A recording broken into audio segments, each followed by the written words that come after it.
generation Oregonian. My ancestors fought in the American Revolution, and my family's been fighting for this country ever since. Now I find myself in a war that I didn't start, never expected to fight, and that's with the government itself, my government. Senator, you're one of the few ways I have of holding my government accountable, and so I'm holding you accountable as part of it, and finger pointing around to the other people and saying you can't control this, can't control that, pointing to your legislation which they're not voting on, isn't helping.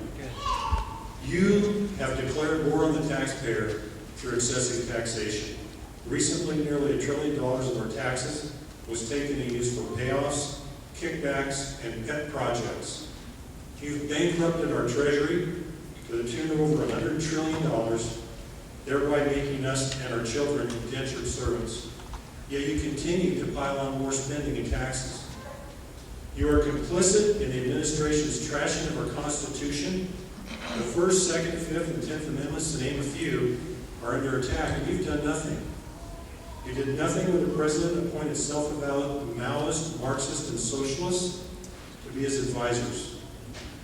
And you supported the taking over the finance, auto, insurance, and healthcare sectors by the federal government. You are complicit in the ongoing corruption in our government because you do nothing to stop it. Liars, tax cheats, bribery, and other high crimes and misdemeanors are now the norm rather than the exception.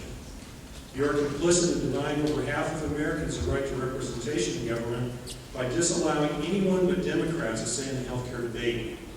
Mandated government healthcare being an insult unto itself, it's unconstitutional. It violates the Commerce Clause. You demean the sanctity of human life through your consistent votes for abortion and even voting against banning partial birth abortion.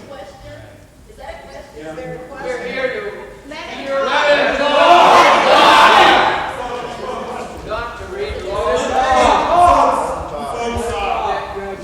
Let the gentleman finish. He's raising issues that he feels strong about. Please go ahead. I'm about them. I'm proud to be an Oregonian and proud to be an American patriot. You do not represent me. Many Oregonians, nor the bulk of Americans, are represented by you. Your record proves that you represent progressives and progressive policies 95% of the time. I looked it up. You have violated your oath of office. We are pressing to fight for liberty in our country. Tens of millions of Americans have awakened to this fight, and we will not tolerate or accept socialism as a fundamental transformation of America. My firm belief is in the United States of America and its Constitution under God. We, the people, are the government, and you only have power as long as the people choose to delegate it to you. Without changes in your actions, that time is coming quickly to an end. Thank you very much.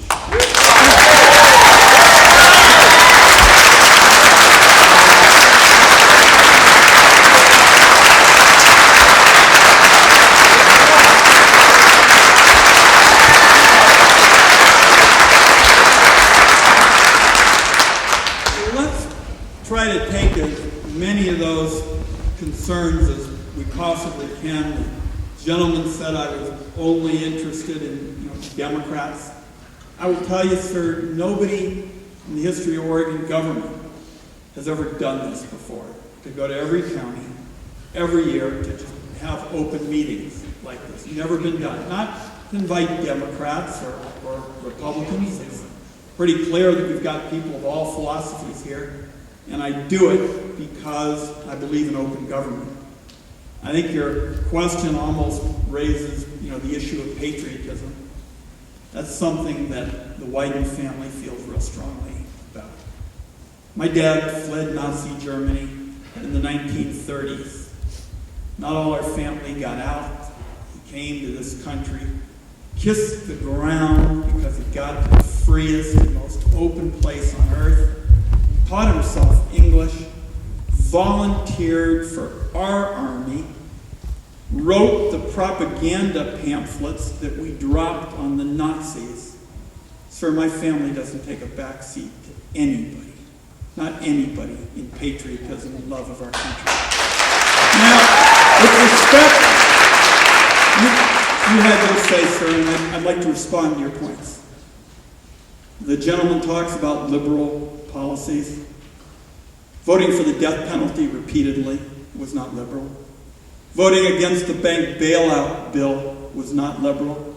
Proposing a fair flat tax was not liberal.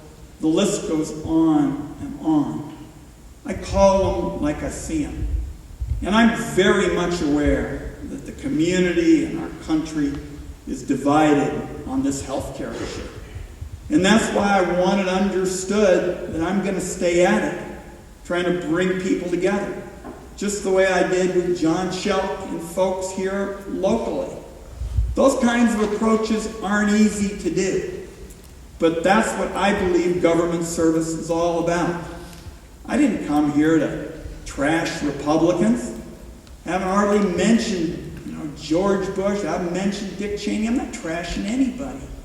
I'm trying to find a way to move us out of these very divided kinds of times so we can come together.